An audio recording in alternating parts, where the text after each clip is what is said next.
Hey there!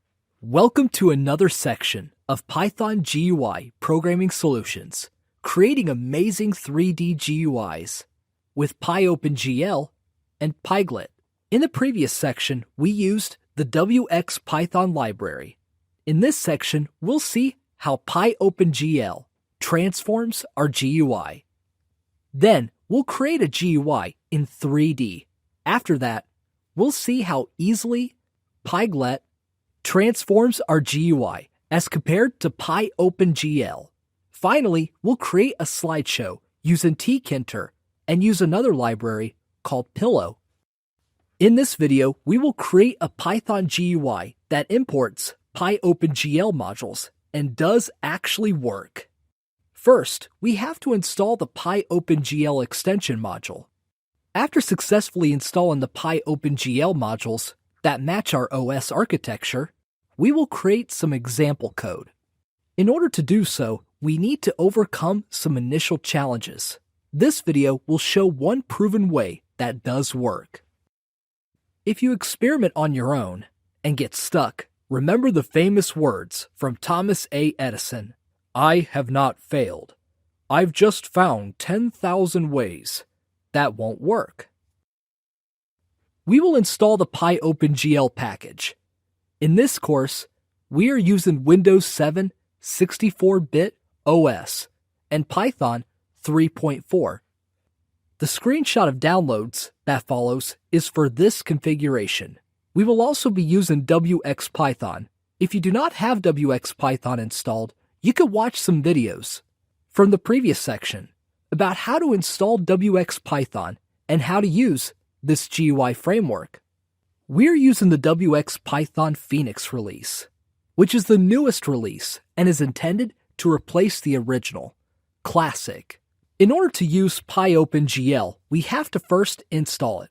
Here's the official Python package installer website, pypi.python.org. This seems to be the correct installation, but as it turns out, it doesn't work with Windows 7 64-bit OS with Python 3.4.3 64-bit. A better place to look for Python installation packages was mentioned in a video in a previous section. You are probably already familiar with it.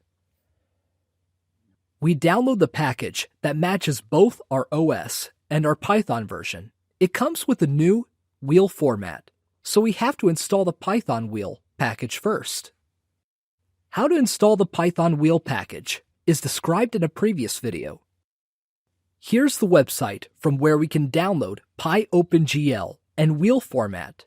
Search for PyOpenGL. Select the version which is compatible with the OS and the Python version. In my case, this one. It will take some time to download the file. I'll pause the video until then. Now that it's done downloading, let's use pip to install PyOpenGL. Open the command prompt and navigate to the path where the file is placed. This is the command that you need to type.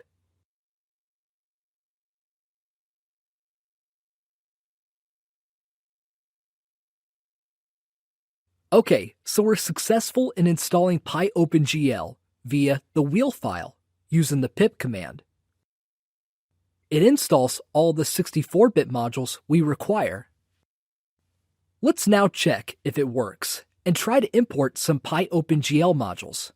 The file is named import_opengl.py. It works perfectly well without any errors. Good! All this code is doing is importing several of the OpenGL Python modules. It does not do anything else. But when we run our Python module, we do not get any errors. This proves that we have successfully installed the OpenGL bindings to Python. Now our development environment has been successfully set up, and we could try it out using WX-Python. Many online examples are restricted to using Python 2.x, as well as using the classic version of WX-Python. But we are using Python 3 and Phoenix. Okay, so here's the URL, wiki.wxpython.org. python.org/glcanvas. So let's copy, paste the code. Let's comment out the previous imports, as they aren't useful now. When we run the code, we get some errors.